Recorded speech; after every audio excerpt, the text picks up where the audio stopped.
En la entrega número 155 de Tribuna Constitucional desarrollamos la jurisprudencia relevante del Tribunal Constitucional, pero en su labor normativa.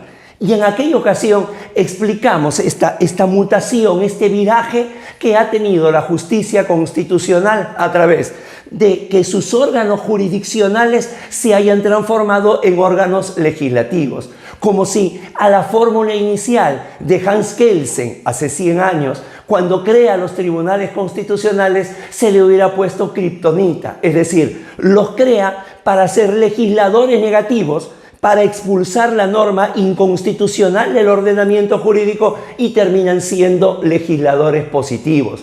Ya allí habíamos advertido la enorme importancia del derecho jurisprudencial o del derecho judicial, como también se le llama en otras latitudes, porque ya no solamente mediante sus decisiones las altas cortes, los órganos jurisdiccionales constitucionales de último grado, no es que solo resuelvan conflictos intersubjetivos de intereses o que expulsen a la norma inconstitucional del ordenamiento jurídico, sino que también van a desarrollar una labor legislativa, normativa, como la señalamos, insisto, en el programa número 155 de Tribuna Constitucional, o van a realizar una labor ejecutiva dictando políticas públicas como pretendemos hacerlo en la presente entrega, o también una labor constituyente, como la veremos más adelante.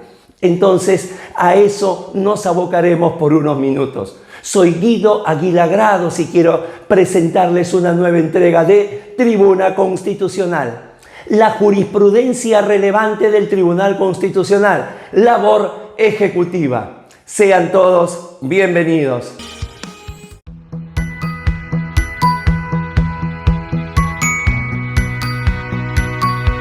Planteo que analicemos este tema en 3 momentos.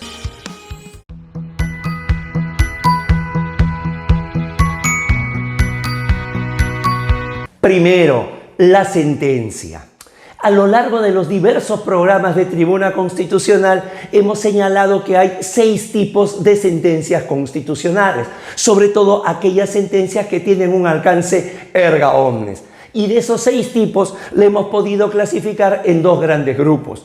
Primero, las llamadas sentencias legítimas, y las llamamos así porque están autorizadas por el texto constitucional, que vienen a ser, en primer lugar, las llamadas sentencias interpretativas propiamente dichas, que viene a ser una labor de los tribunales, cortes constitucionales, porque son los supremos intérpretes de la Constitución, y en segundo lugar, las llamadas sentencias doctrinarias, lo que se ha dado a llamar doctrina jurisprudencial, reutilizando el cross-constitucionalismo o constitucionalismo cruzado y el constivencionalismo, esto es, la jurisprudencia, tanto de la Corte Interamericana de Derechos Humanos como del Tribunal Europeo de Derechos Humanos. Insisto, hasta allí todo dentro de su labor. Y hay un segundo grupo donde hay los otros 4 tipos de sentencia que hemos denominado sentencias ilegítimas, debido a que no aparece de la Constitución, ni de manera implícita y menos de manera explícita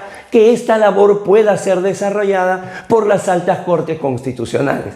Y a su vez, estas sentencias ilegítimas las clasificamos en normativas y ejecutivas. Las normativas vienen a ser los precedentes, aquellas que luego de un caso concreto que debía resolverse interpartes, se crea y se establece una regla jurídica con carácter erga omnes que va a obligar a todos los ciudadanos y a todos los poderes del Estado. En segundo lugar, las llamadas sentencias manipulativas, cuando se advierte una inconstitucionalidad generalmente menor, pero que lejos de comunicar al legislativo para que se corrija, es el propio Tribunal Constitucional quien a veces adiciona, a veces reduce, a veces sustituye o a veces estipula las llamadas sentencias manipulativas. Y en tercer lugar se encuentran las sentencias exhortativas, donde cual legislador es el Tribunal Constitucional el que maneja cuál es el funcionamiento temporal que debe tener su decisión sobre una determinada norma. Y el segundo grupo, al lado de las normativas, que son parte de las sentencias ilegítimas, están las sentencias ejecutivas, que son justamente las que vamos a analizar el día de hoy. Estas sentencias ejecutivas, o con una labor ejecutiva, se llaman sentencias estructurales, porque lo que van a tomar es un tema estructural de un Estado, y es que generalmente se dan para los DESCA, para los derechos económicos, sociales, culturales y ambientales. A estas alturas queremos hacer un primer pie de página. Muchas veces nos dicen cómo van a ser sentencias ilegítimas. Insisto, no es que no solamente tengan una autoridad constitucional, sino que van contra toda la lógica del constitucionalismo, que ha sido limitar el poder del Estado. Darle este poder, darle sobrepoderes, no es constitucional. Nosotros nos quedamos con la genial frase del brasileño Lênio Luiz Strauch, quien desde el sur de Brasil viene afirmando hace mucho tiempo que los tribunales constitucionales, las Cortes Supremas, las altas cortes en general, tienen la última palabra. Nos guste o no nos guste, eso es indiscutible, la última palabra, pero que jamás pueden tener la primera: legislar, ordenar políticas públicas.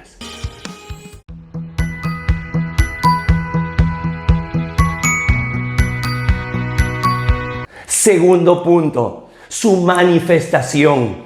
Cuando hablamos de la labor ejecutiva que realiza la jurisprudencia relevante constitucional, su manifestación es la declaración del estado de cosas inconstitucional.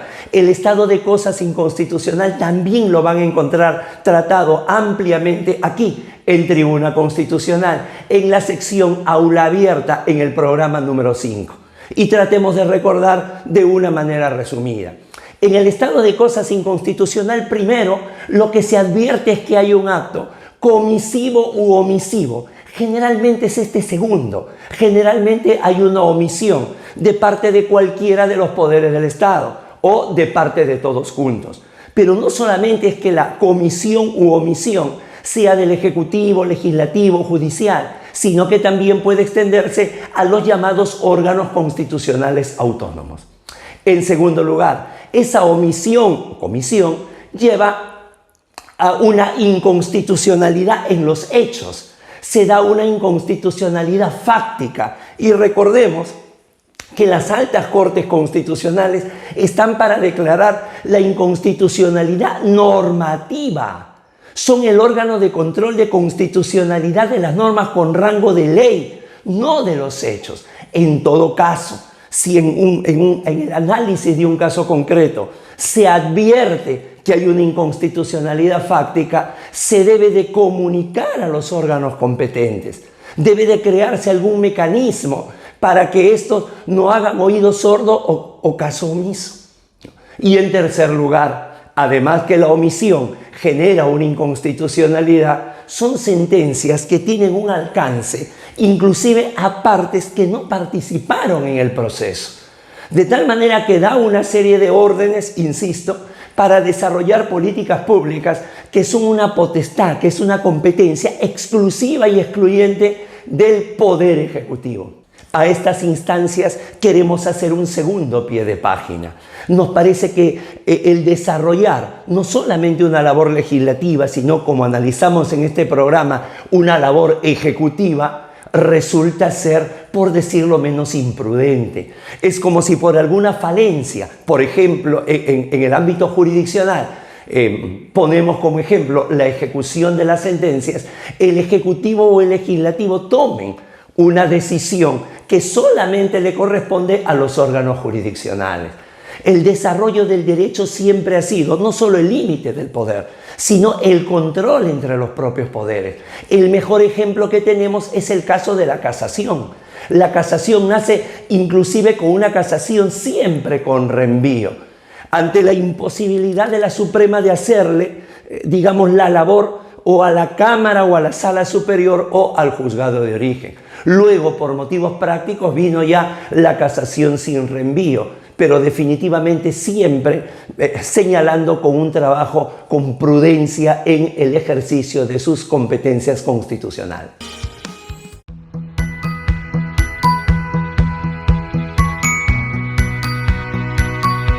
Y en tercer lugar, la jurisprudencia peruana. ¿Cómo se ha dado esta labor ejecutiva en la jurisprudencia peruana? Bueno, en primer lugar, se han desarrollado 16 sentencias que expresan un estado de cosas inconstitucional. La primera fue el expediente 2579 del año 2003, el caso Julieleysa Arellano Cerquén, contra el entonces Consejo Nacional de la Magistratura.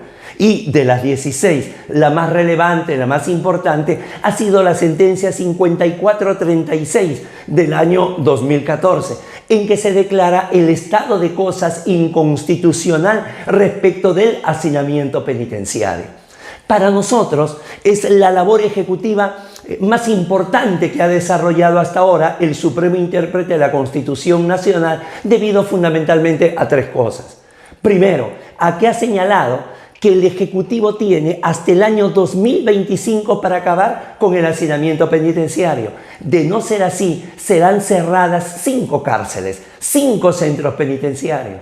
En segundo lugar, porque justamente por lo delicado, por lo trascendente, se ha creado la llamada Comisión de Supervisión de Sentencias, a la usanza de la Corte Interamericana de Derechos Humanos. Es decir, cada 6 meses una comisión del Tribunal Constitucional presidida por un magistrado debe supervisar el cumplimiento de sus decisiones, tanto en la declaración del estado de cosas inconstitucional como en las sentencias exhortativas.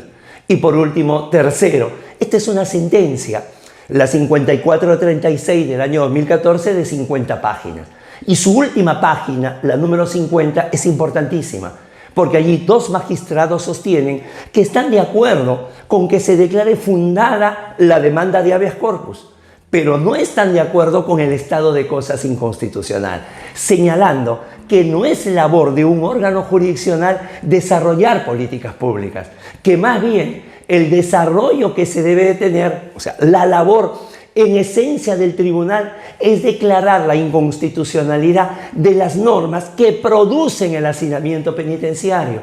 Y sin que lo digan, lo podemos leer entre líneas y estamos totalmente de acuerdo con esto, el decreto legislativo 1307. Un decreto legislativo que modifica, no solamente modifica, trastoca, envilece al Código Procesal Penal, supuestamente de un corte acusatorio, donde señala que para determinados delitos la prisión preventiva puede ser hasta de 36 meses y que se puede extender a 12 meses más. Esto ya lo dijo la Corte Interamericana de Derechos Humanos, es inconvencional. Sin embargo, hasta ahora nada se ha hecho al respecto. Un último pie de página, si nos permiten. El desarrollo de la jurisprudencia relevante es un conocimiento ineludible que debemos tener. Aquí, en Tribuna Constitucional, tenemos más de una docena de programas dedicados a ella. Es más, en los diversos cursos que brinda EGACAL, Escuela de Derechos, hay cursos asincrónicos, se puede ver y rever las veces que quiera y cuando quiera, y también siempre hay un curso sincrónico, un curso en vivo.